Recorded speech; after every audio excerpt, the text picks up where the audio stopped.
Right, so we've polybonded this wall, Kyle, and if you touch it now, just have a touch of that, it's all tacky. Yeah. If you were to put a piece of paper on there now, it'd stick really, really well, and that's ideal for plastering. We've mixed the plaster, it's at a nice consistency to go on the wall. And what we need to plaster, we need a float, that's a float, and we also need a hark, and that's a hark. Now these are my float and harks. I've got a plastic hark, you can get these in different types of material. You've got an aluminium one here, this is a brand new aluminium one. To be honest, they're both as good as each other.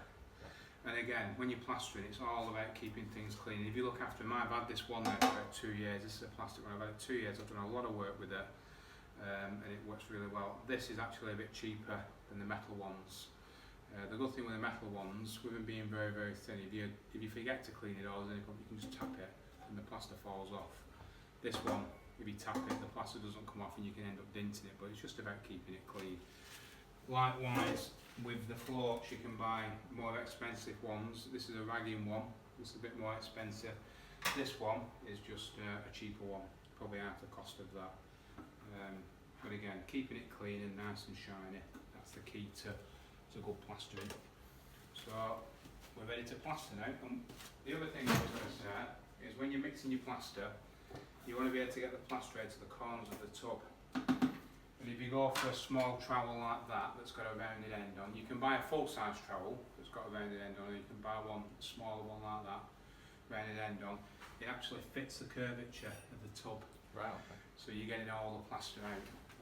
So what we'll do is we'll just put some plaster on. I haven't wet the hark, purely because I don't want it sliding off. If you wet it, it'll slide off. Okay. If you've got a stiffer mix, quite a stiff mix of plaster, then you might wet the hark, but so that was if you said if you were building a wall out one, if you were thicker. That's right, you'd have it a little bit thicker. But in this instance, this is fine. So I'll put some plaster on like that. Just bring it to edge. I'll just move back to one side a minute. And what we're going to do is we're going to start at the top. Doesn't matter which side you start, you can start at that side or that side, it's entirely up to you. What I'm going to do though, is I'm going to start in that top corner, get some plaster on the heart like that, and just going along the top. So just putting a little bit along the top and just gently covering the wall. So I'm aiming to get about 2 millimeters thick of plaster on there, all over the wall. And to be honest, I'm not too bothered. Where a lot of people go wrong when they're plastering, what they tend to do, they put the plaster on and then they start trying to get it flat straight away. They think, I've got to get this flat, it's got to look really good. What you can do is if you just put it on roughly like that, so you might have a few trowel marks in it, but just completely cover the wall like that. Put it on roughly like that. As I come down the wall, you'll see a little bit better what I'm talking about. So put it on the wall like that. As you can see, because we've got the consistency just right, we're not tending to drop it all over the floor. And just getting it all on so it's all smooth, roughly smooth like that. And then you can just run it in side to side like that and just keep looking at it to make sure that it's something like flat. And then at the sides here, just run it up like that into it. And run it like that. So as you're spreading that, I noticed it's not completely flat on the wall. Are you keeping a bit of a gap at one side with the? Sorry, what do you mean? With the float, as you're spreading that across, you're not keeping it completely flat against the wall. The angle, when I spread it, I'm keeping it about there, so it's about 5 degrees off the actual wall, one side of the float. And that tends to be, for me, I mean it might be different for other people, but that tends to be a good angle to have the float to flatten it out. Whereas if you were keeping it flat, would that just sort of drag it about everywhere rather than... It would, it'd stick to it. What you can end up doing is if you... Everything, I mean people say to me, oh I can't plaster, I can't do that. Well, there was a time when I couldn't plaster. But everything that you do, I'm a firm believer, we can't all be brain surgeons and we can't all be pilots. But something like this, if somebody shows you the correct way to do it, and you learn from their mistakes and get the basics, and I'm a firm believer through experience, you can plaster. And you know, there's sometimes when I'm plastering that you know, my hand might flip around and the floor might stick to the wall, and you pull it and plaster comes off. No matter how good a plaster you are or how long you've been doing it, we all make mistakes, but we learn from them. And that's the key at the end of the day. It's about learning from your mistakes and closer watching how somebody else does the job. You know.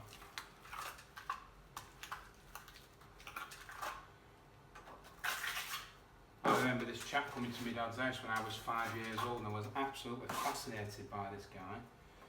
He was Irish, and we called him Paddy Paul, and his plastering, he was really quick and really good. And he you know, years ago I remember him saying to me, Dad, the same things that I've just said to you there, it's all about keeping your stuff clean, keeping all your equipment clean, and you know, wanting to do a good job. And if you want to do it, if you want to do a good job, you will do. You know, and it's just about practice. So it doesn't need to be absolutely perfect at this point? It doesn't need to be absolutely perfect. What I've done there, I've just gone up against the door frame there and I've just put it in. I've got it somewhat like flat, yeah. You know. As you can see, there's bits of ripples in there and things. I've just run that in like that. That's brilliant. And I'm just going to work up to that there and just get it somewhat like. But that now, you don't really, you can see there it's quite thin now. Just put a little bit more on there. You could keep going over and over, there's no point at this stage. What you want it to do is get tacky, mix a little bit more plaster, and then go over that again and you'll get it nice and smooth, because you'll push the second coat into the first coat and it'll be nice and smooth. So don't mix enough plaster that you'd be able to do first and second coat with it. No. Wait until it's dried and then, well, feel tacky and then start to mix the second coat. Yeah. I mean, what I'm going to do in a minute, we've got this little panel here, which obviously it's taking me longer because I'm showing you the basics of how to plaster and, you know, the best way to sort of do it. Yeah. But what I'll do in a minute, we'll go and mix some more plaster, and we'll do that little panel. We'll put the beading on there first, do that little panel, and then when we've done that panel, the bit of plaster I've got left will go on here and it'll smooth it out. Okay. So there's a little bit of, you need to sort of plan these things and think, right, well, when I've done this, I'll do that wall there, and then the plaster that I've got left over from that, I can use on this. So I'm guessing the second coat doesn't need to be as thick as the 2mm for the first one? No. The second coat, basically, that's a really good question, that, Carl. The second coat, really, what you're doing is you're filling any inconsistencies. Okay. So you're not putting a full coat on. Yeah. You're just filling like the recesses like that and you know, smoothing it in. And you do put a lot more effort into getting it flat when you're filling any recesses in. Yeah. So I'll just put a little bit more on that. So as you can see there, we've nearly done the full wall there. We've practically used most of our plaster. Yeah. So the amount, as I say, it's very difficult to gauge most plasterers when they're doing plastering. They'll always have some left over, so don't worry about that. It's just how it is. Nobody can gauge exactly. What would you do to dispose of that leftover plaster? What I would tend to do is put it on newspaper, let it go hard, put it on newspaper, and then you could probably just put it in your bin. Okay. I mean, the local tips now. If you take a plasterboard to your local tip, especially around Lancashire, they have a separate skip for it. Right, okay. But it doesn't say that you can't put, you know, bits of plaster in your bin or anything like that. What you could do is like I say, if you've got quite a bit of it, you can take it to your local tip and just can I put this in a designated area. Yeah. Put a little bit in. But so just leave it to go hard on newspaper first. Leave it to go hard on newspaper and then break it off. Okay. And yeah, that should be fine. Just finish that into that. So it doesn't really matter too much about behind the pipework anyway, just get it as close as you can to pipework. And then what I've done there, yeah, you've got cool water pipe there. So what I've done is I've gone up to it, and then what we'll do, once it's gone off, once it's really gone off and I've got my second coat on, we'll just get a paintbrush and we'll gently brush in there and just feather it in. It's called feathering in, and we'll feather the plaster. With the plaster, alright, okay. Yeah, we'll just feather it in. So that wall now, I put it if I want, like most people do. You're thinking, oh, it's not flat there, and go over that bit, go over that bit, go over that bit, do that bit. I'm not going to do that, I'm going to leave it. Because as you can see there, it isn't too bad. No. If you've got any real serious dints like that, you can just put a bit on. But if you start from the bottom, you just run it right up like that takes that out. Okay. Yeah.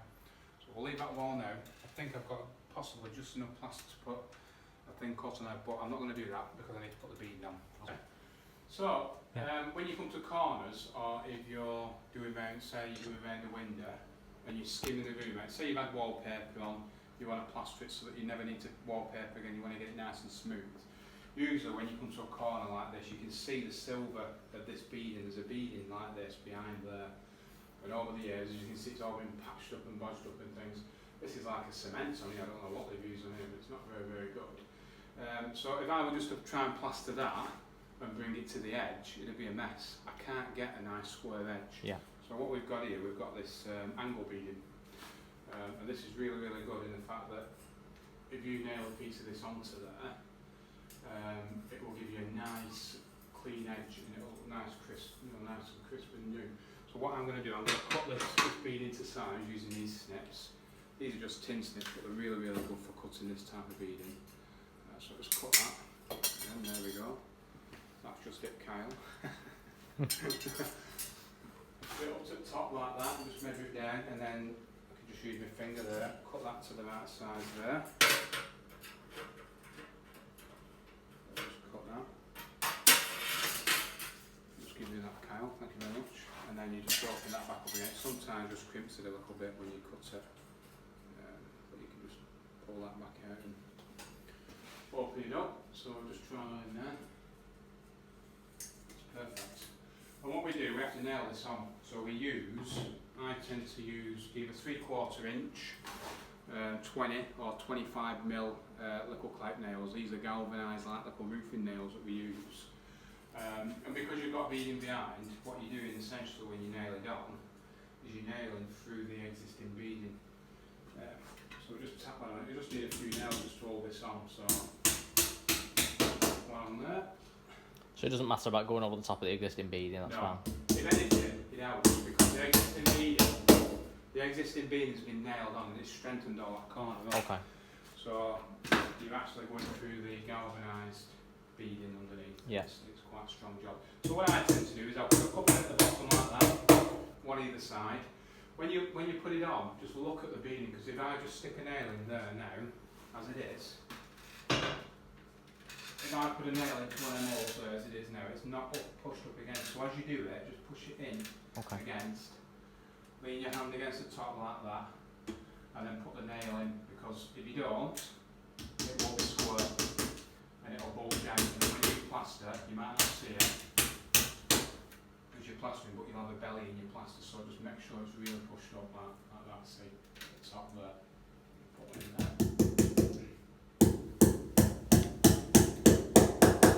These beadings tend to be used if you're doing partition walls, plasterboard walls. These might be used on the corners. As I say, you need these because obviously people walk into them, bang them, and it's just a sort of plastic getting damaged. Okay. And we're just going to plaster over the top of that so you can't see it when we're going to skim over it, and then when we've plastered it and we've finished, I just get my thumb and just slide it up, just so you can see the metal. So when we paint it, it's a beautiful, crisp edge. Okay. And it looks really professional. So I'm just checking that don't move. I'm going to stick one more in there. And likewise, because this is a return, I need to put another beading on there as well. So I've got one, I think I've already pre-cut that there. So I'm going to just try and look at it. Just move that out from there. So the beading again, just look at it as you put it on, just make sure it's going to be nice and square, which that is. So that's the beading in place. Okay. Ideally, what I could tend to do is just run a tiny little bit of polygon up there, just so that the plaster sticks to it. So yeah, I have already polygonded the wall. What I'm doing is I'm just putting a little bit of polygon on the galvanised beading, just so that the plaster sticks, and we don't get any cracking. There we go, and a bit on this one. That's great.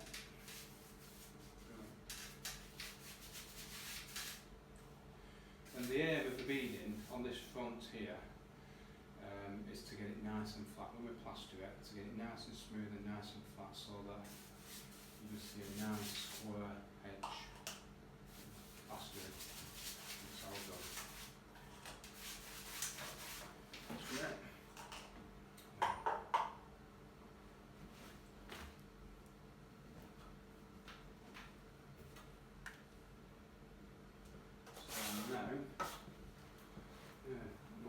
enough plaster. We haven't got enough plaster to plaster that panel there. So what I'm going to do is I'm just going to plaster this edge here. Okay. Yeah. Because there's enough to do that. And then what we'll do, we'll mix some more plaster. I'll just have a feel of that. It's still a bit soft that. So we'll mix some more plaster and I'll do the other side of this panel, this panel, and the other side, and then we'll start finishing it there. Yeah. Okay. So I'm just going to do this panel again. As I said, I'll just start at the top.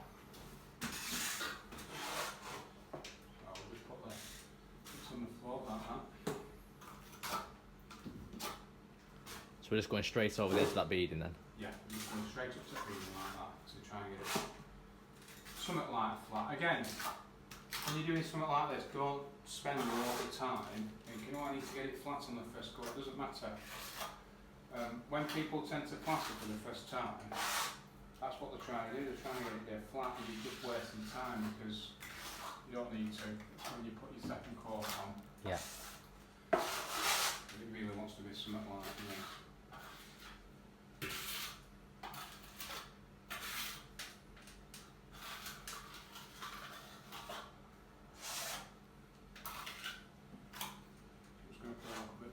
Top there.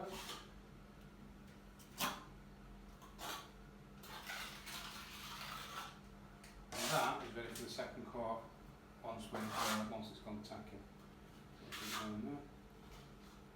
So it doesn't matter if it goes over the edge of that beading at all or anything, because that'll all be straightened up afterwards. That'll all be straightened. I mean, that's a good point actually, because what I'll do now, rather than it, like you just said, it all going off and causing any problems, I'll just run my finger up there like that. Just take that edge off there. Can you see how it's made it all nice and clean? Yeah. Run that out. And just take that edge off there. So that front's now nice and ready for the second coat to go on. I mean, that was fairly quick, that. It went on really, really quick. Now, as I say, it's very, very soft. If I keep going up and down over it, I can do that. I can waste my time trying to get it flat. There's no point. Through experience over the years, I just think, well, get the first coat on as quick as you can, get it something like, and then when you're ready and it's tacking off, put your next coat on, you'll be amazed at how quickly it smooths it all out nice and flat. We have got plaster left in here, but I'm going to have to chuck this because there's not enough to do a full panel. I suppose I could put some in there and just thin it out, but what I don't want to do is mix another lot. This has gone off and caused me any problems, so I'm going to get rid of this. And would there be an issue with like an inconsistency in the mix as well if you got the other one slightly different mix and put that with that? Or? It doesn't matter whether the next mix is too thick or too runny. The problem you've got is everything's got to be clean that you're using. If you've got dirty trowels, I'm going to clean all this off so it's like new again, so it's nice and clean. If you've got any plaster on your trowels or on your hawks, when you start mixing a new batch of plaster, it'll go off very, very quickly on you. Right, so we've just done that little panel, and we've got that plaster left over. I've just put it on top of the paper from the top of the bag. We'll let that go hard, we'll put it in a bag and get rid of that. As I was saying before, with plastering, the key is cleanliness. If everything's nice and clean, and you start with nice fresh clean water and the plaster, and you've no plaster on your paddle or any of your tools, then there's no reason why you shouldn't be able to mix it, and you'll have plenty of time to put it on the wall and do the plastering job that you want to do. But as I say, what I'm doing here, I'm just making sure that I get all the plaster off the trowel. So this is your new trowel, Carl, that I've used, obviously. And what I'm doing is I'm getting it clean enough. So just a bit of soapy water there to clean off. This is just ordinary water. It don't need to be soapy water. It can just be ordinary water. Oh right, it's foaming because of the plaster. Yeah. So this is clean water. I'm getting it clean enough so that you can take that back to the shop and say, I don't want that. I don't need it. It's got to be that clean. And then my float, I'm going to clean that off. I've got a sponge here, and I'm just using that just to get any of the old plaster off from before. Nice and clean like that, off all the edges.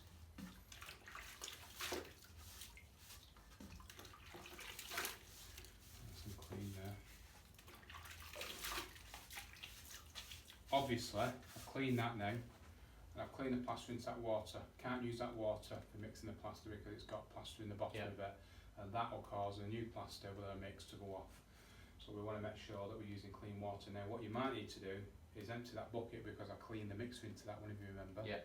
So if you can empty that for me and put nice fresh clean water in ready for mixing. So our tub that we've got here, again, I'm putting water in. I'm going to tip some water in there and get it really, really clean. Get my sponge and clean all the plaster off. Get it back to where it was, nice and clean before you actually started plastering. Get it off the edges, you know, really clean it well.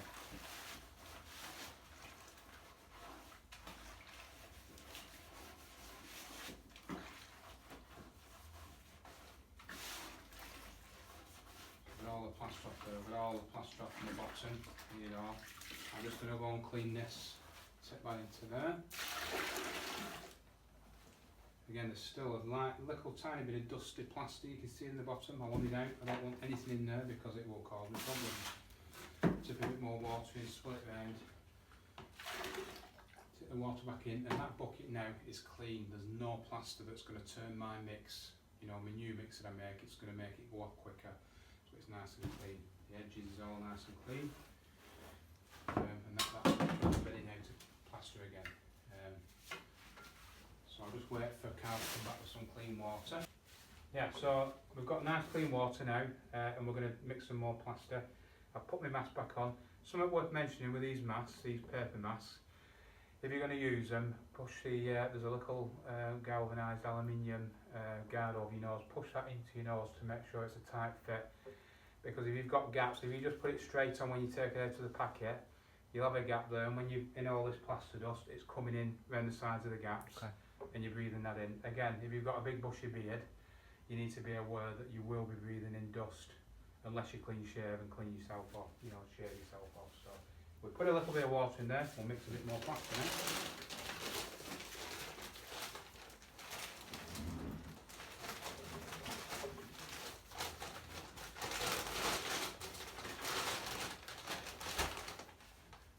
When you're mixing plaster, it doesn't matter how careful you are, you can't avoid all this dust, it's inevitable, but if you take precaution, then it shouldn't be a problem.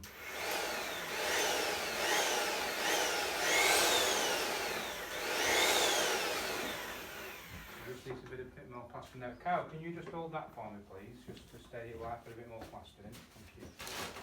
Just put a little bit more in just to get the consistency out.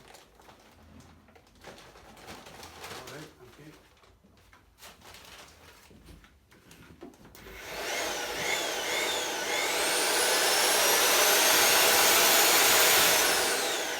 What I've done there, I've added a little bit too much plastering. Can you see it's gone all stiff on there? Oh yeah. So what I'm going to do there is very, very quickly just add a little bit more water.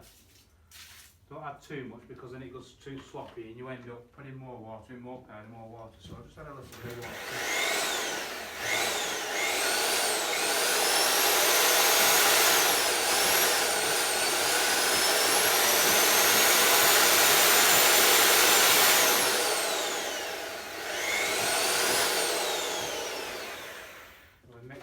Again, any dry plastic that's on the side of the tub, you need to get that back into the tub.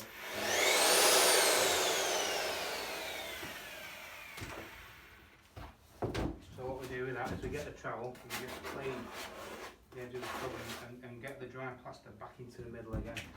And then give that another quick mix. Get your trowel right down to the bottom of the tub and get any dry bits off the side. Really look to see if you can see any. So you can see there's dry bits there. Drop them into the middle of the tub and then just give it another quick mix. There we go.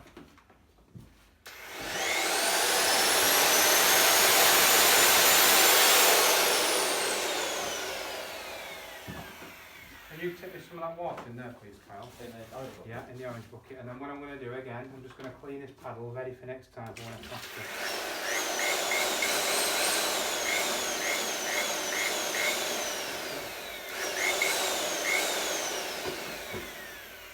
This drill is very powerful, and I know if I turn this on full, press me out, it'll go and it'll throw water everywhere. Yeah. It's about being sensible, and I'm stopping and starting the drill. It has got various settings on this to slow it down, but that speed is just right for mixing plastic. It's one of the highest settings. Yeah. So it's just about being sensible. You don't want to be throwing water all over the place when you've got electric cables and things. So that's mixed now. That's quite a good consistency. So we're ready now to pass another pan.